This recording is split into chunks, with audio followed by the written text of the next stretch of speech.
Bismillahirrahmanirrahim. Assalamualaikum warahmatullahi wabarakatuh.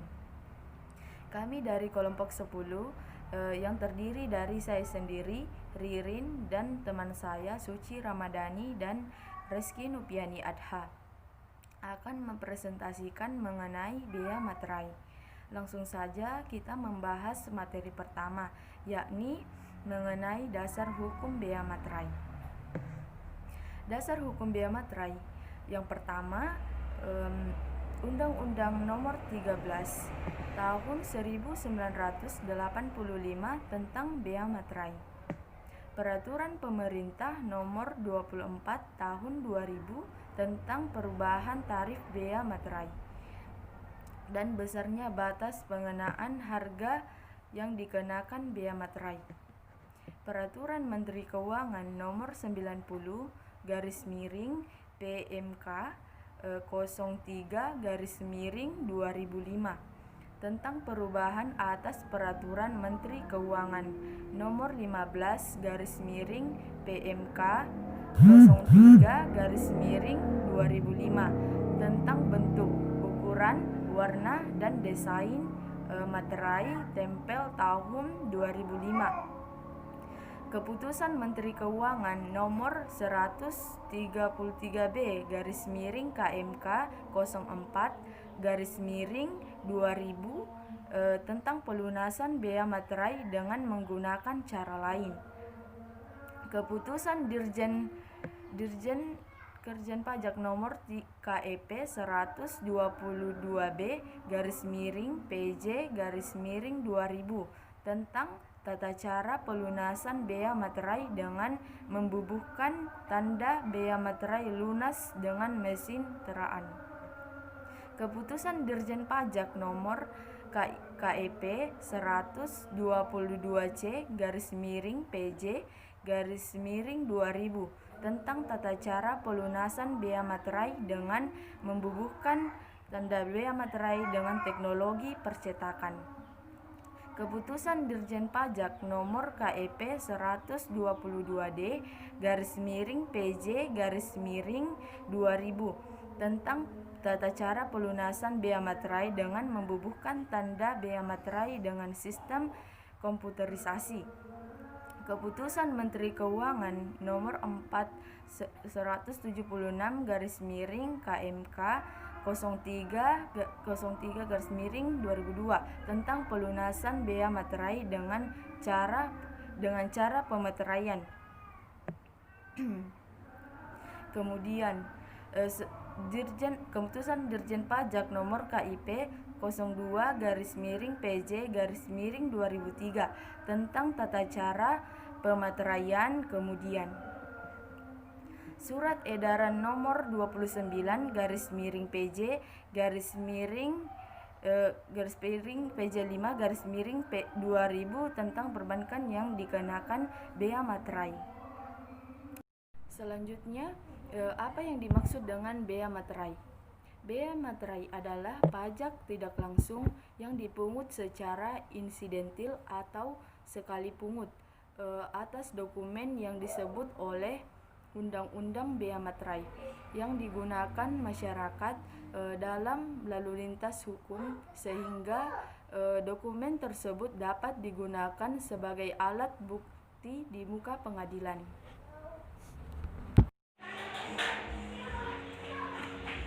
Baik, saya akan melanjutkan memaparkan sedikit di bagian bea materai dan tarif bea materai. Yang pertama, prinsip bea materai terdiri atas 3. Yang pertama adalah bea materai dikenakan atas dokumen atau merupakan pajak atas dokumen. Yang kedua, satu dokumen hanya terutang satu bea materai. Yang ketiga, rangkap atau tindasan yang ditandatangani terutang bea materai sama dengan aslinya. Yang kedua, tarif bea materai. Yang pertama, tarif bea materai adalah 6.000 untuk dokumen sebagai berikut. Yang pertama, surat perjanjian dan surat-surat lainnya yang dibuat dengan tujuan untuk digunakan sebagai alat pembuktian mengenai perbuatan, kenyataan atau keadaan yang bersifat perdata. Yang kedua, akta-akta notaris termasuk salinannya.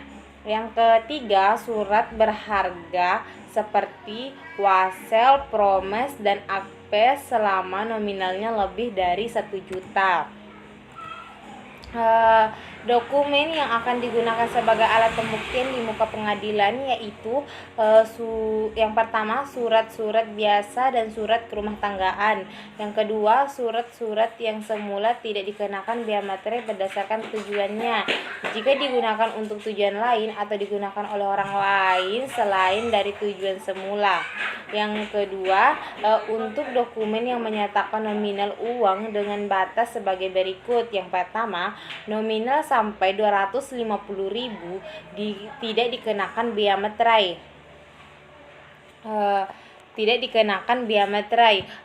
Yang kedua, nominal antara 250.000 sampai dengan 1 juta dikenakan bea materai Rp 3.000. Nominal di atas 1 juta dikenakan bea materai Rp 6.000.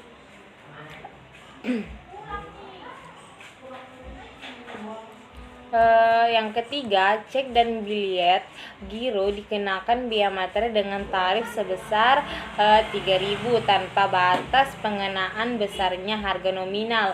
Yang keempat, efek dengan nama dan dalam bentuk apapun yang mempunyai harga nominal sampai dengan 1 juta dikenakan bea materai 3.000, sedangkan yang mempunyai nominal lebih dari 1 juta dikenakan bea materai 6.000. Yang kelima, sekumpulan efek dengan nama dan dalam bentuk apapun yang tercantum dalam surat kolektif yang mempunyai jumlah harga nominal sampai dengan 1 juta dikenakan bea materai 3.000, sedangkan yang mempunyai nominal lebih dari 1 juta dikenakan bea materai 6.000. Surat dan pihak yang pihak yang terutang bea materai. Yang pertama, saat terutang bea materai adalah saat sebelum dokumen yang terutang bea materai tersebut digunakan dalam pasal 5 Undang-Undang Nomor 13 Tahun 1985 disebutkan saat terutangnya bea materai sebagai berikut. Yang pertama, dokumen yang dibuat oleh satu pihak. Yang kedua, saat terutang bea materai atas dokumen yang dibuat oleh satu pihak adalah pada saat dokumen diserahkan kepada pihak untuk siapa dokumen itu.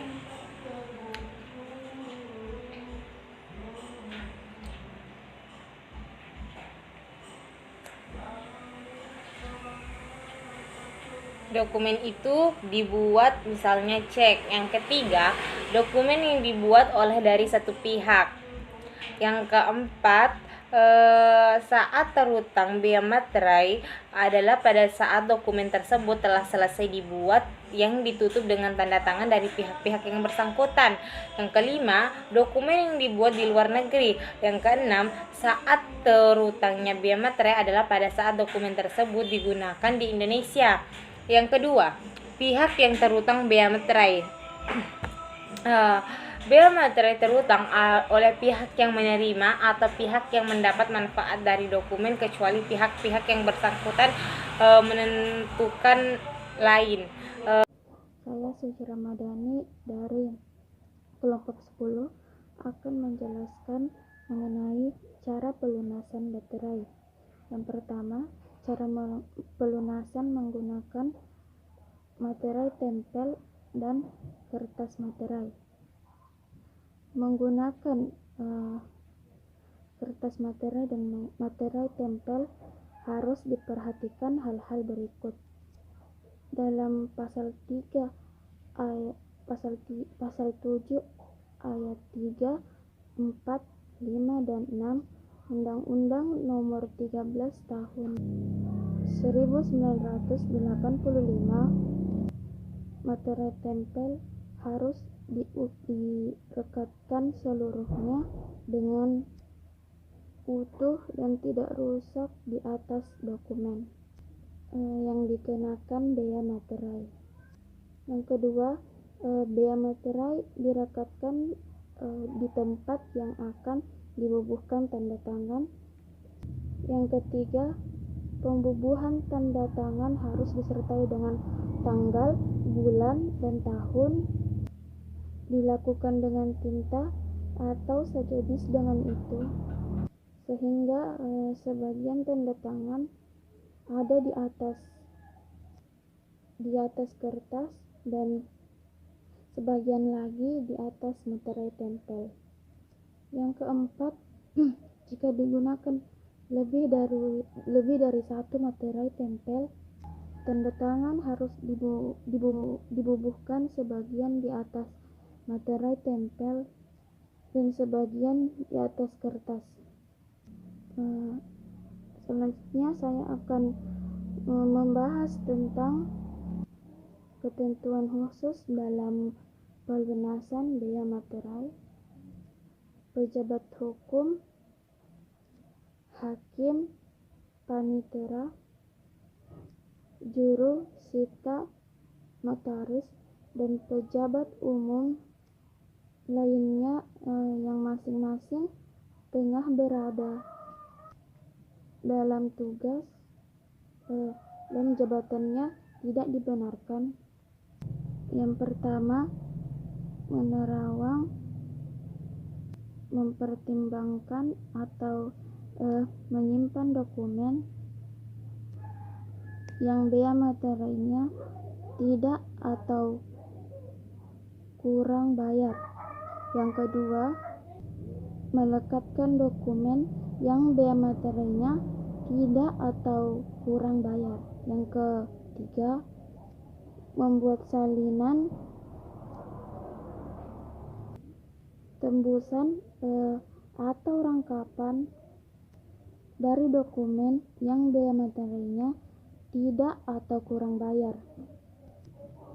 Memberikan catatan pada dokumen yang tidak atau kurang bayar materainya sesuai dengan tarif bea materainya.